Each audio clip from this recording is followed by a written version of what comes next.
Sokar polimer müəssisəsinin bir qrup fəhləsinin zəhərləndiklərinə görə Sumqayıtdakı Unikal klinikasına gətirildiyi bildirilir.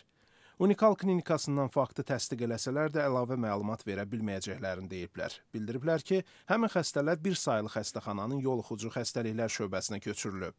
Bir sayılı xəstəxananın baş həkimi Nazim Həsənquliyev deyib ki, söhbət yalnız 2 xəstədən gedir.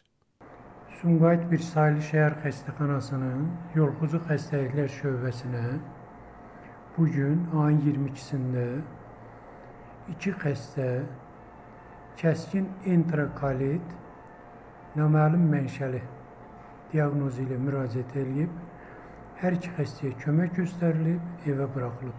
Hazırda xəstəxanada o mənşəli xəstə yoxdur. Hər 2 xəstə xəstəliyin yoluxması haqqında qəti surətdə nədən əlaqəli olduğunu məlumat verə bilmədilər.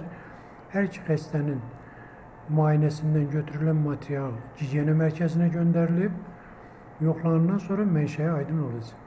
Amma digər bir şəxs Azadlıq radiosuna 2 nəfərin hələ də şöbədə müalicə aldığını bildirib. Məsələyə hələlik Sokar polimer müəssisəsindən və Səhiyyə Nazirliyindən münasibət almaq mümkün olmayıb.